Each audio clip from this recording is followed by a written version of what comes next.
Today we're reviewing Chivalry Medieval Warfare on the PS4. That's it. Hi everybody, this is Chad the Gaming Dad here on Dad's Games, and man, today I've got a good one for you. I hope that doesn't spoil the ending of my review, but hey, this thing's awesome. Let me tell you a little bit about it. Chivalry Medieval Warfare. Well, what it is, was originally released on PC in 2012, and then about a year ago on Xbox 360 and then to PS3. Well, just recently it came out for PS4. That's right, for PS4. And you can get it for about 20 bucks, which really isn't bad. There's a $30 version with some expansions, but really all it is a few extra weapons and skins for your guys. So if you really like the game, or you think you're going to really like it, go ahead and get the $30 version. But 20 will do it. So here, what it is. Chivalry Medieval Warfare is kind of like if you wanted to play Call of Duty or Battlefield or something like that, but back in medieval days, which is actually a lot better than it sounds. Okay, so first there's two different teams, and the story of the game, which there really isn't a whole lot of story, but the story of the game is that there is a civil war in the town or nation of Agatha, and then you are either the blue Agathian Knights, I hope I'm saying that right, or the red Mason Order. Okay, so blue versus red, something we've never seen before, right? So, what makes this cool is that there are no guns, there's no grenades, there's none of that stuff.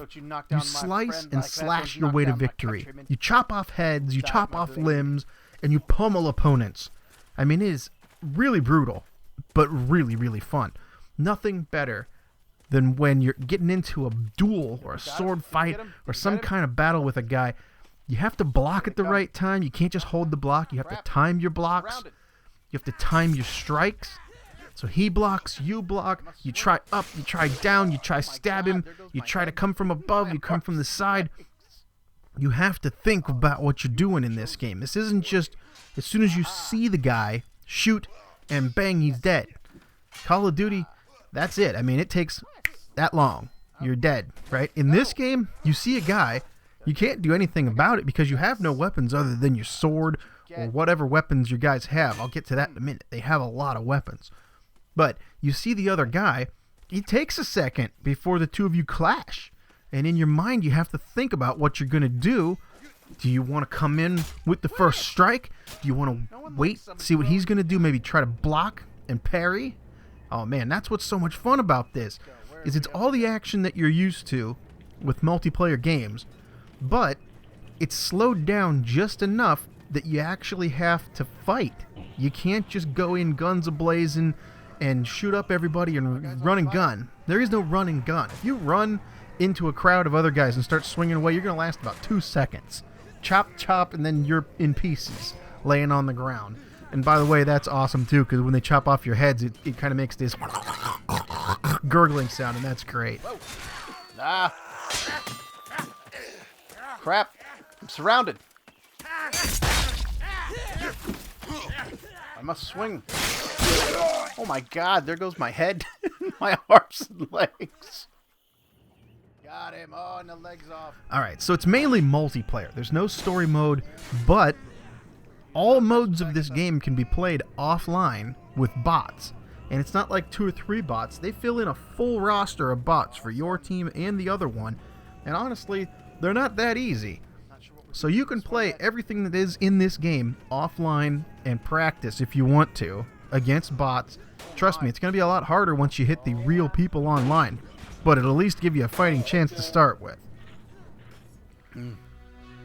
So let's go through some of the modes. Of course, in any multiplayer, you're going to have free-for-all, which is basically just run around and kill everybody that you see.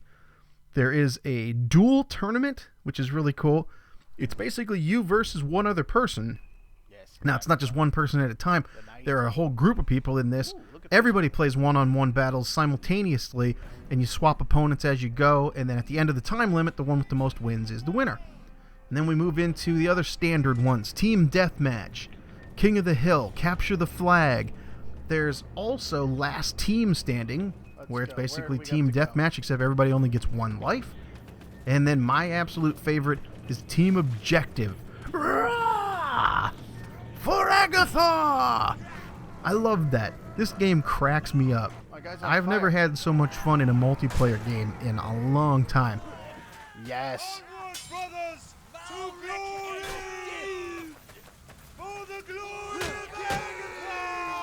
Here they come. Get ready, I watch a Let's Play of this and I'm laughing. I play it and I'm laughing. The whole time it's just fun. Even when you get killed, you're not mad. You just kind of go, oh man, that's nasty. And then you respawn and you go for some more. So Team Objective, the thing I like about Team Objective, okay, there's two teams. One is attacking and one's defending. But the things that you get to do are really cool. It's like stop the battering ram, or shoot the boats that are coming to shore, or, I don't know, raid the village, or protect the innocent villagers. And that one's awesome. There's these people running around with their hands up in the air. Ah! They're running like crazy, and you're just trying to, like, not kill them. Because here's what you got to watch out for in this game. Again, you have to think about what you're doing. You have to think about your strikes, and think about where you're swinging that axe, or that sword. Because there's team damage. You can kill all the people you're not supposed to be killing in this game. And you can do that quite a lot. Especially if there's like 3 or 4 of you going after 2 or 3 of those other guys. And you get into like a skirmish and you start swinging away. Next thing you know, you've killed all your own guys by accident. You didn't mean to. Whoops, sorry. Didn't mean to hit my own guy. Ah. That's where the vote to kick comes in.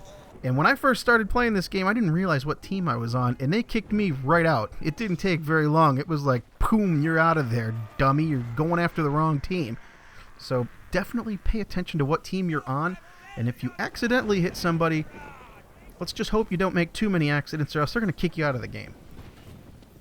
So, after we pick what mode we're going to play, we have to pick what kind of guy. There's 4 different classes. There's the Archer, the Man-at-Arms, the Vanguard, and the Knight. Of course, each one has their own set of abilities as far as what their strengths and weaknesses are. An Archer, you would assume, has a bow and arrow. The Man-at-Arms is more of a shield and sword kind of guy. The Vanguard uses the longer spears and really long swords. And the Knight is just a regular old knight with a sword, and he does pretty good. Now, the cool thing about this is you're not locked in. You start a mode, and I mean, these matches take 15, 20 minutes or something like that. You go in and you start the mode, and you can change your guy anytime you want. Whenever you die, you can change what class you want to be and your loadout for your weapons. So let's say you're playing for a while and you're not doing too hot. You die, you think, all right, you know what? I'm not going to be the knight anymore. I'm getting killed. Let me stand back for a little bit and be the archer. You got to be careful, though, because if they catch up to you, they're just going to slash you to pieces because you can hit them from far away, but when they get up close, slice, you're done.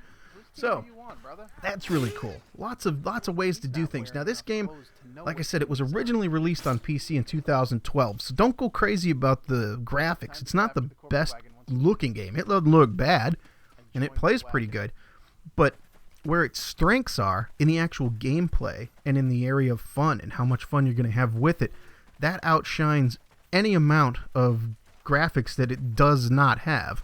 I mean, this is an older game. It's 3-4 years old now, right? That's not a problem. Some of the best looking games that have ever come out have come out recently, but the gameplay's not that much fun.